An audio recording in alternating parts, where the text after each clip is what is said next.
বৃষ্টিতে ছাদের সব গোলাপ।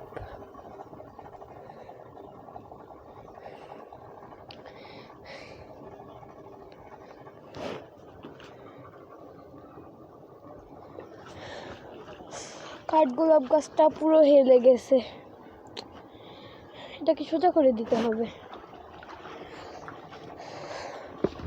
পুরো ছাদ নদী হয়ে গেছে।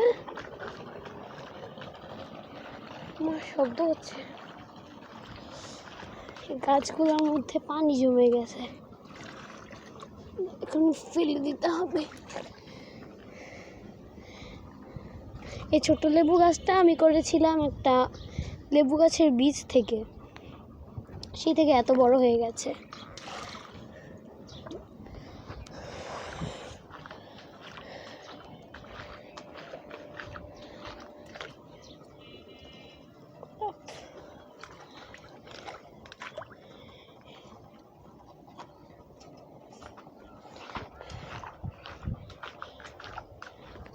বৃষ্টির পর দিয়ে কাঠগোলাপ ফুলগুলো এদিকে সুন্দর করে ফুটে আছে।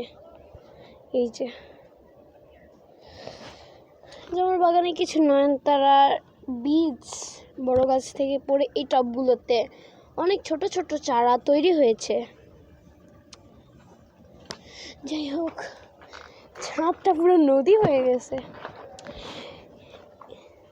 আচ্ছা, আপনারা কি বিশ্বাস করবেন, এই ছোট্ট এই বড় মেহেদি গাছটাকে আমি এতটুকু একটা কাটিং একটা টবে ফেলে রেখেছিলাম। পরে দিয়ে দেখি টব থেকে মেহেদি গাছের ডাল থেকে শিকড় বের হয়ে গেছে। তারপর এই পটে দিয়ে দেই, তারপর গাছটা আস্তে আস্তে এত বড় হয়। সবগুলো ছাদই হয়তো ভিজে গেছে। না না, সবচেয়ে খারাপ অবস্থা আমাদের ছাদের।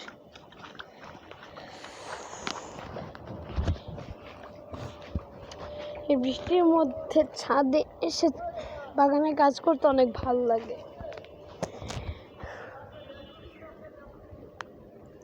নয়নতারাটা মাশাআল্লাহ অনেক ঝোপালো হয়েছে। এইটুকু একটা চারা এনে লাগাইছিলাম একটা আন্টির গাছের গোড়া থেকে, একটা এই যে এইটুকু একটা চারা সেদিন আইনা লাগাইলাম।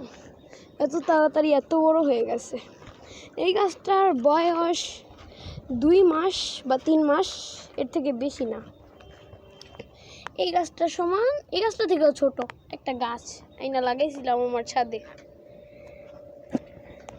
সেই থেকে এত বড় হয়ে গেছে এই নয়নতারা গাছগুলো। এবং এই কাঠগোলাপ গাছগুলো আমার নানুদের বাসার পাশ থেকে একটা বাগান ছিল, নানুদের বাসার পিছনে, সেই বাগান থেকে 2টা কাটিং এনে বসাইছিলাম। সেখান থেকে অনেক গাছ হয়েছে আমার, এই 2টা গাছ। আর এটা আরেকটা কাটিং।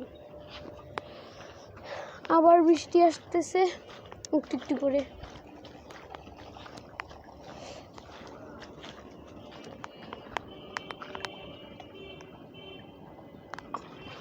ছাদটা পুরো ভিজে, ছাদটা পুরো একেবারে ছোট একটা পুকুরের মতো হয়ে গেছে।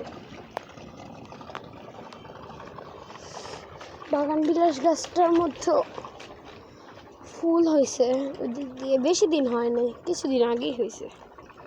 করমচা গাছগুলোর মধ্যে মাত্র করমচা ধরা শুরু হয়েছে, লাল হইতেছে আস্তে আস্তে, লাল হবে এগুলো। আর এই দিক দিয়ে তো বলার বাদি নেই, অনেক পানি দিয়ে পুরো পানি জমে ছাদটা, আবার পানি জমবে মনে হয়। যেই পরিমাণ ঝড় বৃষ্টি হয়েছে আজকে আমাদের এখানে। আপনাদের এখানে আজকে ঝড় হয়েছে নাকি সেটা কমেন্টে জানাবেন। আমার অপরাজিতা গাছগুলো হেলে গেছে। অপরাজিতা গাছ 30 টাকা করে একটা আনছিলাম, 30 টাকার বৃক্ষ মেলা থেকে।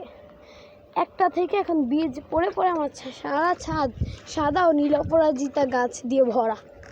সব টবে একটা করে ছোট্ট ছোট্ট গাছ আছে, যে পাশের বাড়িতে গাছে জাম ধরছে। তো এটা আমার লেবু গাছ, এটা 150 টাকা নিয়েছিল আমার থেকে। এখন বেশ ভালোই লেবু দেয় মাশাআল্লাহ। আর এই কাঁঠাল গাছটা আমি নিজের হাতে ছোট্ট একটা বীজ লাগাইছিলাম, সেটা এত বড় হয়ে গেছে।